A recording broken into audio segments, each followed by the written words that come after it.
Hey, welcome to another edition of Why Are You Awake? Paul Farahvar here, your host. This week we have comedian Kevin Bozeman. Make sure you follow him on social media. Follow me as well. Also, if you're listening to this podcast, go over and watch it on my YouTube page, which is youtube.com/paulfcomedy. Go to my website, paulfcomedy.com, for upcoming dates on shows and such. And also, check out our sponsors. You love sex. Everyone does. Have you ever used sex toys? Ever wanted to? Or you just feel weird about the whole thing? Well, Love Shop Toys has been in the business of destigmatizing sex toys for years, 20 years. You want a sex toy? Go to loveshoptoys.com and check out their huge variety of options. Whether you're straight, gay, trans, whatever you're into, Love Shop Toys has something for you. And if you're uncomfortable about it, guess what? They send things discreetly so no one has to know about whatever you're into. And even if you're not very active in the sex toy business, check it out. loveshoptoys.com. They send you everything, and it's free shipping for everything over $69. In addition to the free shipping, if you use the code AWAKE69, you get 20% off your whole purchase. That's right, AWAKE69. Go to loveshoptoys.com/awake69 right now and get your stuff. Get your toys. Have some fun. You're welcome. As some of you know, I used to be a practicing lawyer in Chicago. I no longer practice, but from time to time, I need a lawyer. And when I need a lawyer, I call my friend Scott Shapiro. Scott Shapiro has been practicing law for over 25 years in Chicago. He does it all, from workers' compensation to personal injury, employment issues, and even entertainment law and contract needs. If you need a lawyer, call my friend Scott. 312-648-8800. That's 312-648-8800. Or you can email him at scott@scottshapirolegal.com. Tell him I sent you. You're welcome. It's time for Why Are You Awake? This week we have one of the legends of comedy coming out of Chicago, Illinois, Mr. Kevin Bozeman. Hey, Kevin. Do you find it weird?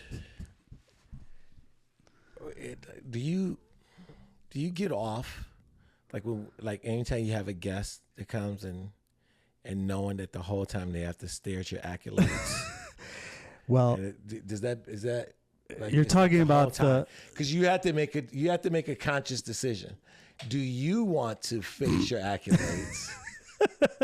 Or do you want other people to have to look at your accolades, and then you just sit up under them? No, the first reason is laziness, because you're talking, for those that can't see, he's talking about the degrees and awards I have from my legal career, which are above me. This used to be my desk. This used to be my office, and there was a desk here. So I just never removed those top tier ones, but I did remove some of the ones that are in camera sight. They can't see it in the camera, but you can. And it isn't. I know. Is it to intimidate? It is a little intimidation. My seat's a little higher than yours too. These are things I read in the power books. They tell you how to be a good interviewer and take control of the situation. But what if your higher seat and the I don't have a higher seat. I know, but what if, like, in theory, what if, this is just in theory, what if in theory these accolades don't create intimidation, but they create anger? That's good. That's good podcast. I'm angry.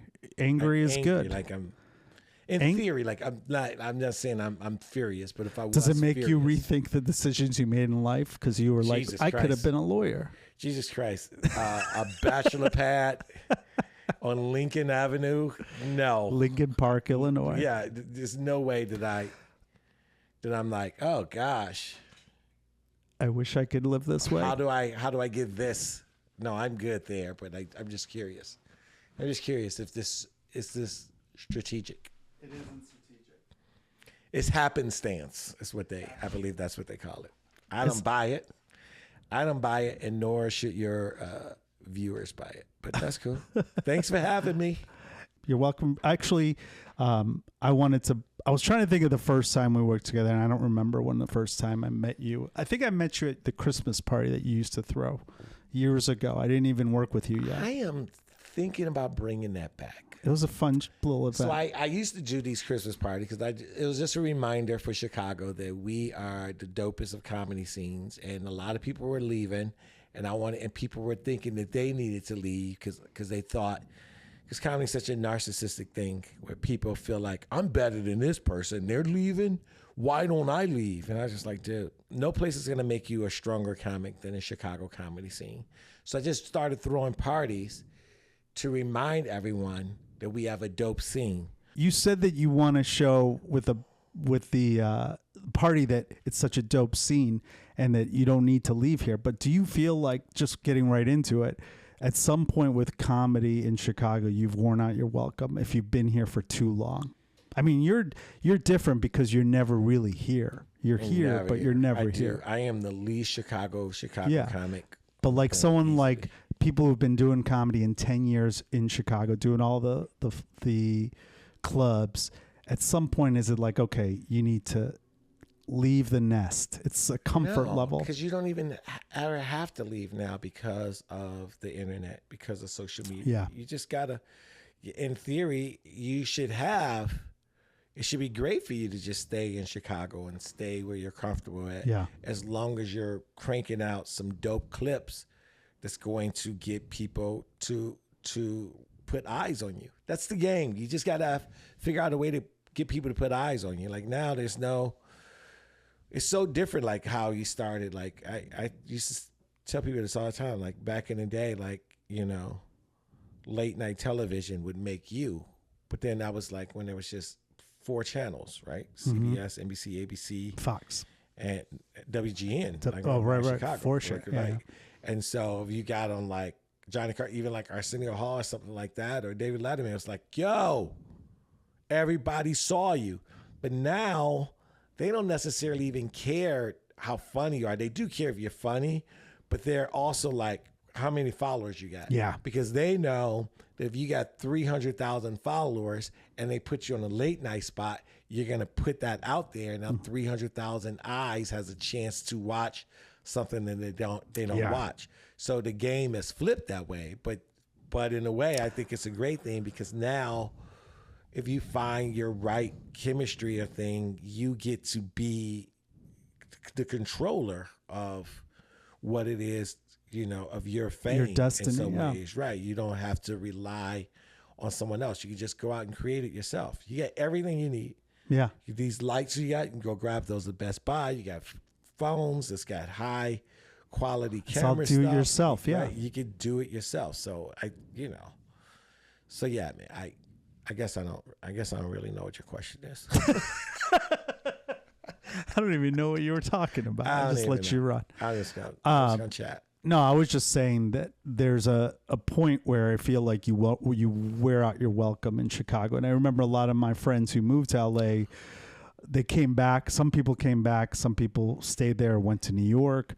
There is a level where you've kind of capped out in Chicago. Has anybody nice? Has anybody been a good person and a great comic worn out their welcome? Name me one comic that's been a decent human being and a really good comic that they're just like, I've had enough of this guy. Well, I don't know, but I'm saying at some point there has to be where you got to leave the nest.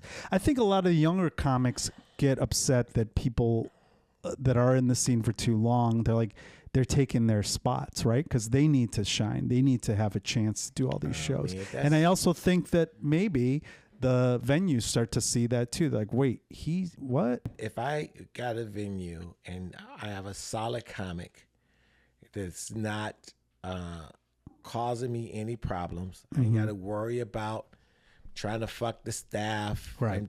And getting drunk and breaking shit. Yeah, and they're right. Like they're gonna always, and they're cranking out new material. They're gonna always have a spot on my show. So I don't think that's a thing. I think it's a thing for the comic who feels complacent because they feel like they're treading water. They're running in circles and But at that point, like, listen, if you're a Chicago comic and all you do is Chicago stuff, more than likely you got to have another job. Mm-hmm. And so now it's just like, so you're not even really invested like you should be. You got to, the only way you can be invested, like if you have to treat comedy like a full-time job. Yep. And if you don't treat it like a full-time job, it's going to show. When did you start comedy? What year? 1930. I'm still in my prime. 1999, full-time. Where did you first start? Madison, Wisconsin. I started that's in right. Wisconsin. So very first stage I stepped on was in Madison, Wisconsin. The second stage was in Milwaukee. I went to college at Whitewater, at Wisconsin Whitewater, and then but after I was done with college, I was well done with college, and I would just go back and forth because there was no scene in either one, and there was 2 open mics, and both were on a Wednesday. So I go Madison one week, Milwaukee the next week. Madison one week. So I was getting 7-minute reps once a week. Jesus. I know, right? It's crazy. That's what I'm saying. Like Chicago comics, you could sneeze and run into a mic. You could crank out my 6 months of getting work in a week. How did you get better if you're only doing one show a week? Dude. Were you just writing like crazy? Or no, I was writing. I mean, my act was a whole lot of shit jokes, a whole lot of dick jokes, but nothing's changed. But for sure. I mean, you know, that's the thing about stand-up. Like, you're not supposed to succeed in stand-up comedy. You're not. You're supposed to fail. You are not supposed to make a living in stand-up comedy because it's unnatural. You're asking the audience. Everything about it is unnatural. Yeah. You're trying to trick the audience and to feel like they're having a conversation with you, even though they're not saying anything. So you're the one that's talking, and they're hanging on every word, while the club is pumping alcohol into them and also telling them to shut the fuck up. It's just unnatural. So to develop that muscle, if anybody's ever gotten paid anything for doing stand-up, kudos to you. Great. You've done something that most people cannot even come close to doing. So, but it just clicks for like different people. Like the game wants you to quit. Yeah. Comedy wants you to quit. All the things you have to be insane at some level. You just got to really want it, and then but some people are more natural. A lot of times it's just, you know, getting comfortable in your own skin. So if you're comfortable in your own skin, it's easier to take L's because you take a shit ton of L's in stand up. Like, like a Chicago White Sox 2024 amount of L's. Like that's how many L's you take. Coming from a Sox fan, when you're doing comedy at that point, the first time you went up, did you know, like, you're like, fuck, I'm addicted to this shit? Obviously, if you did it every week. No, because I did it. You were playing basketball? Once, I did it twice. No, I was way done with that. Okay. I did it once, I did it twice, and then I just stopped. Then that's when I stopped, it was just like, it was always on my mind. It's just like that ugly girl with amazing puss. Like, why am I still thinking about this bitch? Why? What has she done to me? I could never bring her home to my family. I could never show her out to my friends, but I want to see her again. I know this is trouble. Did you ever take an extended break from comedy where once I started doing it and I started getting paid? Nah, dude. I mean, my breaks was because I wasn't getting work, but like, no. But once you started working, you didn't take a break. What about during COVID? You can't take a break from your job. Some people did. I don't know. That's just me coming from the family that I came from, and who I am is just like, it's my job. I was going to go backpack in the Netherlands for 8 months and figure out who I am. No, it's my job. I could, Yeah. I got breaks off anyway. Like, nobody's working stand up and doing 50 weeks a year. People don't understand when I'm like, yeah, I do about 6 to 10 shows a week. They're like, how do you do it? I'm like, that our shows are like, they're all like 10, 20-minute spots sometimes. So it doesn't really count. Tonight I did 2 spots. Both of them were 10 minutes and I'm here doing a podcast. So yeah, I don't. Yeah, I very seldom. I'm getting to a point now where I get close. Like when I get to that point where I'm getting close to having a new hour, then that's when I hit up Chicago. That's when I'm like, yo, I need spots because I'm about to film something, record something. So I need spots to put it in front of different people, different audiences to run the set. What's the longest you go without doing sets? Like for me, I can't, if I don't go up 2 nights in a row, I get a little jittery. You aren't like that because you'll go days without. I'll easily go. 2 weeks is my max. Okay. Let's go 2 weeks. 2 weeks is my max. And then that first show back after 2 weeks, because it's actually, in some ways, it's not 2 weeks. It could be 2.5 weeks because my week then start to like maybe Wednesday, Thursday, Friday, or whatever. And that first show back after 2 weeks, I'm like, oh, rusty. It's more muscle memory, and I go back to just telling some older stuff. The hits, because it's just like it's just like my default. Well, you have to also prove to the crowd that you're like, okay, I'm still fun. I can do this. Yeah. You got to get credibility. And speaking of which, the last time I worked with you, I can't remember the first time, but so the last time I worked with you, was it Minneapolis? No. This is just a show. I'm not going to tell the details because I don't want to reveal it. We were doing a show. I was hosting a showcase show nearby, and you were just coming in and do a spot. I'm like, okay. And the show was going bad. I don't know if you'll remember this. You will when I tell you a story. So the first comic goes, it's a lot of newer comics, and the first comic goes up, doesn't do well. I go fix the room again. It was one of those shows where they kept looking, like, when's the host coming back? Because I was doing okay. Second time it happened, they were like, another guy went up, another comic went up, they just didn't do well. So I went up. And they were all talking about the same thing. It was kind of funny because they were all. I wouldn't know because I wasn't. You weren't there yet, right. So you show up. You're doing a guest spot. They decided to put you up, and I remember telling the manager, I'm like, hey, put Kevin up now. Like, let's fix this shit. Because at some point the crowd was done. Even I couldn't fix I would do like a little riff to get them back. They're done with the show. Yeah. And then before you went on, a comedian went up and did a song. It was like a guitar, and it was very like white-ish crowd, like very like talking about just something dirty. I don't want to go into details, but whatever. It didn't work on that show. Yeah. It wasn't working. It was really awkward. And you went up there. I go, I'm just going to bring you right up because I don't feel like fixing this. You go, that's all right. And you went up there, and the first thing you did is you go, what's up, everybody? And you just go, sorry, I just had to be very black to see what you just saw as the whitest thing in the world. All of a sudden, the crowd went fucking bonkers, and they were eating out of your hand after that. It was like they needed a fucking shakeup. Yeah, it's always like it's always just, that's why I try not to watch shows.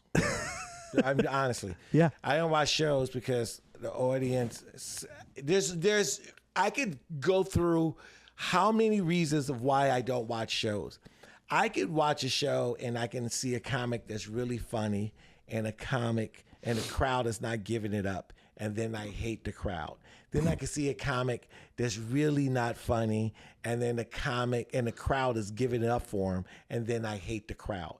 So it's just it's a lose-lose. It's just best that I try to watch as little comedy as I can, but I just try to listen to the beats. Like, I can listen to the beats and just hear ba-da-ba-ba, ba-da-ba-ba, and just hear their rhythm. From the green room, yeah. Right, hear their rhythm. Or even if I'm talking, if it's you and me talking in the back of the room, we're talking quietly, I still got that comedy ear, just hearing the ba-ba-ba-ba.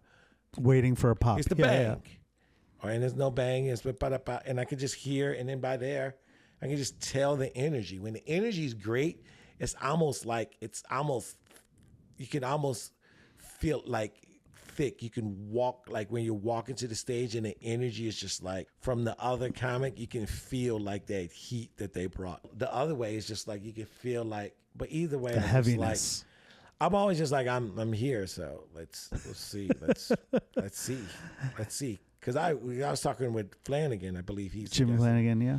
Flanagan knows, like when I'm doing new material, like I really try to bottom out to make sure that the joke is well. I try to put very little personality into it, very little salesmanship.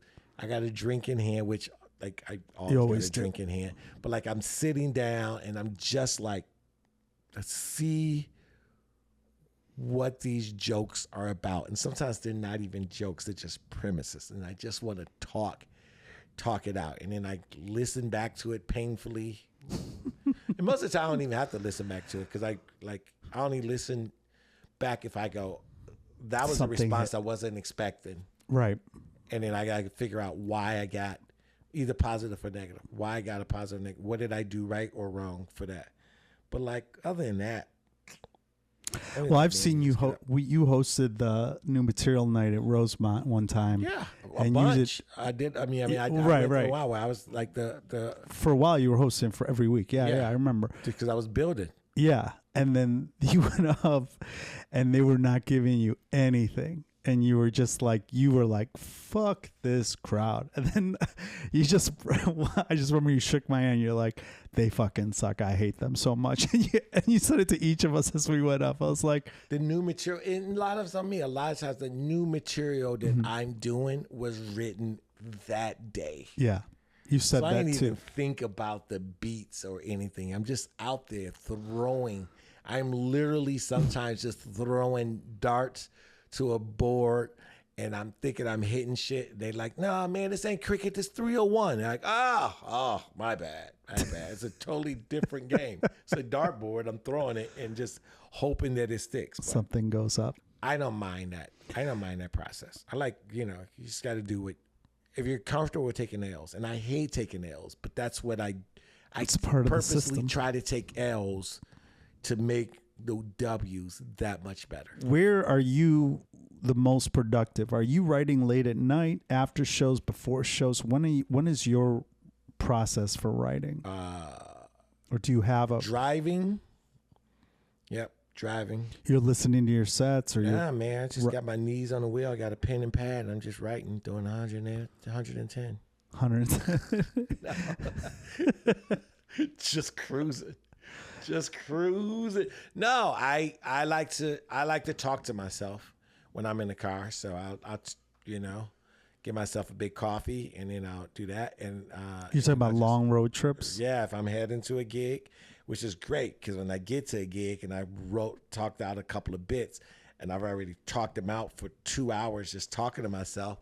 Now I got the beats down, and I'm ready to throw it out there, and then I don't mind that because I've talked it out like a lot, and I'm just saying to myself and saying to myself and saying to myself and cutting and trying to trim the fat, knowing that it's still going to be a fatty piece of meat anyway for a joke. And by the time I get up there, I'm excited to say it. But then, I mean, probably the most consistent writing I get done is just at a coffee shop. Just get up in the morning. You write every day? School. No, but yes and no. I mean, do one I or the put other. pen to the pad every day? No. But am I always thinking about jokes every day? Absolutely. Right. How do you remember it then? If you say it enough, dog, it's gonna stick. If you say it like say you come up with an idea, you go, all right, I got a joke for it. Me, I got a joke for it. And now I just start saying it over and over and over. So you might come up with a premise because, you middle a lot. And you just come up with a premise. Just got to throw a jab in. I like it. That's fine. Premise. And then you say it, and then you just come to a point where it's just like there. It's in existence. Yeah. But you got to drill it in your brain. But that's not to say you still might go, I got to write this down. But a lot of times I'm just saying it. Yeah. And saying it and saying it. And sometimes I do forget. And then I'll say one word and I'll be like, there it is. That's what it was. And then it just like opens up, like, like the chefs have like those little rolling things and they open up and you're like, oh shit, I didn't know you had that many knives in there. And it's just like, it just opens up. I thought you just had like a pocket knife or something to carve some jerky to get through your hiking trip. You've been doing comedy for a long time. Has it changed in terms of what you do after shows? Because I know for this podcast, I ask people what they do after shows, but I know what you do after a show because I've been on the road with you, and it's a nonstop. I think we took a break if we did three nights, it was heavy drinking every night. Yeah, sometimes. If I like the person. Yeah. Right. So you're welcome. There you go. If I like the person, if I don't like the person, then you just go to your room. I might go. I mean, a lot of places I go, I've established, everywhere, spots and relationships, and like where I can hang out with people. Yeah, I'm perfectly fine with just going back to the game, grabbing some grub, and just watching the game, and then I just think about my set, especially if I recorded it and I want to listen back to it. More than likely, though, like I try to listen to it at night when it's fresh, but I still will do, it doesn't matter to listen to it. For me, it doesn't matter to go back and listen to it if I'm spent, because I'm not going to retain. So if I can just go to bed and wake up and listen to it, it's just, I've learned like it's there, and then I can do some self-editing. Did you, because our shows are late, and obviously it takes some time to come back down from the energy, from the set, did you become a night owl because of comedy, or were you like that all the time? Dude, I could never sleep. Even I always when you were a kid poorly. too? Yeah, I've always slept poorly. Were you allowed to stay up late and watch TV when you were a kid and stuff? No, dude. My mind. I need a TV on. Yeah. Everybody says, you got too many distractions. No, you fucks. My mind is racing, and then watching some mediocre, not engaging television. Yes. Don't have me sit down and lay in bed and then get sucked into episode of Beat Bobby Flay comes on, or Captain America Winter Soldier. That's a wrap. Then I'm going to be up. You hear that? Yeah. That's my ride. No, you got to watch. But if I could just put on like a mediocre, like old Western movie, something like that, and I'm just watching it like a cowboys and Indian old school Western movie, that's gonna help me speed up my process to sleep. Speed up my process to sleep, because I just force myself to watch it and it's bored. But if I turn off everything and you your just brain, let my just mind you and your go, thoughts. Those people that do sleep, like they're horrible. Because I went and had a sleep study done, and it was the worst. They was like, we didn't get a lot of data on it because you only slept like 15 minutes. I was like, dude, you put a didn't TV tell in front of me. Yeah. You didn't tell me that I was gonna have no TV, no book. You can get to a bunch of wires on a single bed. Yeah. With you could feel the plastic sheet under the mattress, and you want me, and you put me to bed at 10 p.m. Go fuck yourselves. Well, dude. I would have never signed up for that. For the sleep apnea test? Yeah. I would have never signed up for that. You can do the home one now. I did the home one. I got a much better result. Of course. It's like you just put it in your body and they'll figure it out. I know. But yeah, we all have fucked up schedules. It doesn't matter what I did. They was going to give me the same diagnosis unless I had fallen asleep, and then because I just was, my case was mild. It was like, you almost only die like 50 times during the course of a night. 57 is where we get you the mask. People are like, 100 times a minute or something. They stop breathing or something like that. You're only like 50 times through the course of the night. I got a mile too. Yeah, so I was just like, all right. I'm not wearing the mask. Well, you have a joke about the whole thing where it's like you out there single and I'm not going to give away the joke, but it's pretty funny. I'm like, God, I can't be that guy. So I decided to lose weight instead. Yeah, is that what your thing? I lost like 10 pounds because I didn't want to get the fucking your joke. Your sleep apnea was because you were a fat fuck. Weight is a big thing. It was mild sleep apnea. I know. But I didn't have it. I've always had it. Yeah. Oh, I've okay. always been a snorer. It's just that's a bad sign. You can't. I just have earplugs by my bed for people. I'm like, you're gonna need for this. People. Yeah, for guests. For people. And just in case if someone one of my over. frat brothers want to sleep next to me, you might want to put these in, Jeff. Frat bro just snores a little bit. You might want to put these in. You're gonna enjoy your sleep, and I'm gonna have a TV on too. Hilarious. Yeah. I need TV. Are you? I need TV. Yeah, same. But I watch like old sitcoms that I can't get into because I'm like, if it's like Head of the Class or something that's unwatchable, I'm like, I'm gonna fall asleep. Yeah. But then if it's a good show, I get into it and it's not gonna work. But yeah. And then if it's a good show and I know it's a good show, I don't have the discipline to go. Nope. I gotta stay up. I'm like, no, this is perfect. Because even still, knowing that I can control all those variables, here's my problem. A little bit of caffeine in me fucks me up. Really? Will do me in. I've learned that. Like if I don't have caffeine in me, I can nap and still go to bed. If I have caffeine in me and take a nap, and when I mean a nap, I mean if I doze off at 1:15 and I wake up at 1:22, that's a wrap for my night. You're talking about in the afternoon? If I fell asleep at 1:15 p.m.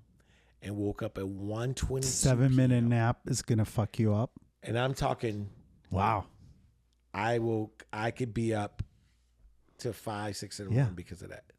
I just get that little doze and it's out.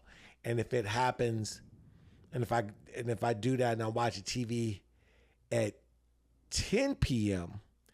and then I wake up at 10:07, then it's a double wrap. Right. I might as well get up and just start doing laundry and fucking just wake up and just grab some chips and a drink because that's another way. Traditionally, I'm not a bed sleeper. Like I grew up in a big family. I had a couch. So I like couches and lazy boys. I can get some quality sleep, but not so quality where I don't realize where I'm at. And then I'll fall asleep on a chair, and then I'll wake up at like 5:30 in the morning, and I you feel that stiffness, and then you lay in the bed, you're like, Then you fall asleep again. And it's like you just... It's another layer. Constantly tricking myself. I'm just playing mind games with myself to be able to get myself in position to sleep. And it's just like... But I've learned, the best way to people that don't sleep is that when your body says sleep, just fucking sleep and figure it out. Yeah, if you fall asleep, just people are like, don't fall asleep. That's why you can't say it. I'm like, if I can get an hour in, it helps you get at least 7 hours before the next day. So even now, I got to sleep at 4 in the morning. Last night, and I woke up at 7. Jesus. And then I just said, I had to get my son off to school. And then I made a conscious decision. And I went back and I was like, all right, drop them off, come back. I had my dentist appointment at 11. So I get back at 8:30. I go, if you don't fall asleep within this 15 minutes, then you're about to fuck up your whole day. So you got 15 minutes to fall asleep. But as soon as I said that, my body was like, I'm not going to let you do that. So I just got up and I plugged through the day. And I hit a couple of walls. I bought a coffee. But I made sure I didn't drink it because I was just like, if you drink it too late in the day, it's just going to, all these little things I got to constantly think about. And then here, I had this cocktail with you, and I'm up, and you got my mind going, and it's, you're going to stay whatever. up now. So I don't know I don't know. I don't know if I'll fall asleep at 12, and I don't know if I'll fall asleep back at 3. But you're only on 3 hours of sleep right now. Yeah. That's insane. And it's not even like a quality. How are you functioning? You just don't need sleep sometimes? Oh, dude. Oh, I'm just... You got your juice? No, I just, you just do. You just got to, if you just try to stay a little bit in tune with your body and like what you're doing. I had several things that I had to do. I had my dentist appointment at 11. My mother needed me to take her to meet a friend for lunch at 1. I had some food that needed to be cooked today, or else it's going to be in danger of going bad. Right. So it's cooking there. Nonstop. Right. So it's just little things like that. I had a Zoom meeting at 4. I had a Zoom at 5:45. And then Jeez. I know I had your podcast, and then my buddy Cy was performing in Zany's. And then it all just... So it was just... I didn't have to think about the day. It was already planned ahead. 20... How do I not fall asleep for this 20 minutes that I don't have anything planned? Yeah. How do I, like, that's how I look at the day. Because if you engage me, then I'm golden. How many days can you do that in a row before you fucking just hit a wall? All. Yeah? All the days.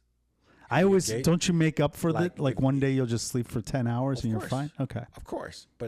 But I would just keep going until it just happens. Yeah. But like, there's no set time. There's been some times where I'm just like, I can't even fathom how tired I am. I like doing cruises. You do? I'll tell you why I like doing cruises. It's the most meditative, at peace that I'm in. I'm sober most of the cruise. I don't drink. Bring lots of books to read. They got a nice gym. I work out. And I write, and I only drink, I really legit, for the most part, only drink Starbucks. So I'm caffeine free, alcohol free. I write, I work out, and I read. So therefore, sometimes I can over nap. Yeah. Like I might sneak in 2 naps because I wake up at 7 and then, trying to go to bed at like 1 in the morning. You can't lay in bed and read a book because your frat brother is over and he's got his earphones and his earplugs in his earplugs. ear. Yeah, he's got his earplugs in his ear, and you're worried about Jeff. You're like, oh no, I don't want to wake him up. Jeff Yeah. You're like, oh, I got it. You told me that this is going to be a good sleepover. Being a night owl and having our lifestyles, does that affect your relationships with your significant other? Like, how does that work with you when you're dating or whatever? Even before you when you were single, like, how did that? No, it doesn't. I don't even understand. Only thing that fucks up a relationship are light sleepers that can't deal with snorers. That's it. Like, legit. Like that whole, I'm going to bed, are you coming? I like, no, I'm not fucking coming to bed at 9:30 p.m. And they wouldn't even, like, if you're with someone and once you I can't even fathom. But for me, it is different. Like that's a whole different set of rules that people have, because they have this idea of what makes someone happy in a relationship, and these are the things they have to do. And it's just like, if you want me at my best, and I want you at your best, the best thing we can do is go our separate ways once it becomes 10 p.m. Right. Once 10 p.m. comes, for us to be at our best, we need to part until it's, otherwise. How long did it take you to figure that out when you were starting comedy? In what way? What do you mean? In terms of, like, you realizing, look, whoever you go on dates with or whoever you match with. Well, I had that issue, but in a minute, but go ahead. But like, I'm just saying. And like, when you first started, how do you figure it out that you're like, okay, like for people that when I had my podcast Singles Only, we talked to people and they're like, everyone's like, oh, it's so fun to date a comedian, but after like a certain point, they're like, nah, it's not, because we have such a crazy schedule, let alone mental issues. I'm the opposite. I try to show who I am right away. Yeah. Especially I could be super obnoxious, and I try to be the most obnoxious, but also being charming and fun to just see, like, I want to know what your breaking point is. I want to be able to hit the line, certain mental advantages of knowing what's what. What you can get away with without hitting a button. I can get away with, and then also knowing when I want to push your button, how easy it'd be to push your button. I think that's in some ways that's fun in a newer relationship, to see what your tolerance level is. Like, I do jokes about it. I mean, I don't know if there's anybody who's never been married who's got more marriage jokes than me. Sure. It's just part of my act, because I just see the dynamics of it, and it's just like, yo, dude, like, let's figure out, are you sleeping and I'm looking at you with disgust as you're in your most peaceful state, and I'm looking at you like that's a bad sign. Yeah. Right? That's not good. So but people love toxic. There's people that are attracted to it. It's like a fire. You're moth to a fire. You're like, ooh, I like drama. And I don't know how big people with politics, whatever. And I don't know who your voting base is, but that's all I always say. My only legit problem with Trump is he's toxic. Mm-hmm. In this regard, people like for that. example, I think Ron DeSantis is a piece of shit human being, and I legitly don't like his policies. Mm-hmm. And I'll backtrack, and I believe that a president gets elected, the number one thing that should happen is to make sure his policies get put in place, and Congress is to make sure that they put walls to make sure, but that doesn't happen. But Ron DeSantis, I would never want his policies put in place. I think he's an awful human being and a piece of shit. But I would take 10 Ron DeSantis over Trump, because Trump is toxic. Trump creates an atmosphere where you can't be productive. Yeah. And you can just look. But people like that. Right. But for so many different reasons. Yeah, for different reasons. But people always like his policies. It's not policies with him. He is offering something to them that they don't want to have a real conversation with. And because they don't want to have a real conversation with, they start making up other things to justify their behavior, and that snowballs. And I'm saying all of that to not talk about politics, to go back to toxic relationships. The only time toxic relationships are good is when, I felt like everyone that's in a toxic relationship, that person is amazing in bed. That's what I was going to say. Yeah, it's the only time. They're amazing in bed. You put up with it. And then you deal with it, but you're going to run into, but eventually it's going to flame out, and it's going to flame out badly. Very badly. But a toxic relationship keeps you on your toes, keeps you emotional, keeps you emotionally invested, and it seems like it's fun. But then when it becomes not fun, then that's when it goes really fucking shit. Mm-hmm.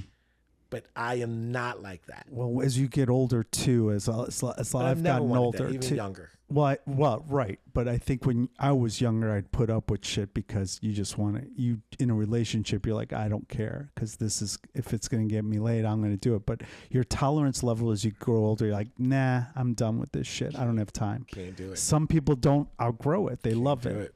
Yeah. Can't do it. We are out of time, Bozeman. We didn't even scratch the surface here. But you just went on variables. You beat all the questions that I wanted to ask you. Buddy, I ain't got time for you steering this bullshit ship. I'm coming in. I got my captain's hat. As always. I always forget that I've had you on podcasts. I've had you on shows, and I'm like, what am I thinking? It's never gonna. I should never have a plan. And then let's go. No, let's go. I was like, I had 6 questions. I'm like, now I gotta fucking talk about sleep apnea for an hour. Where can people find out more about you and your upcoming stuff? KevinBozeman.com has all of my tour dates. KevinBozeman.com. What about on social media? Kevin Bozeman 1 on Instagram is probably click your Nikes 3 times. I'll show up. Sounds good. All right, homeboy. Thanks for doing the podcast, Bozeman. I appreciate it. Thank you all for watching or listening to another edition of Why Are You Awake? Go to sleep.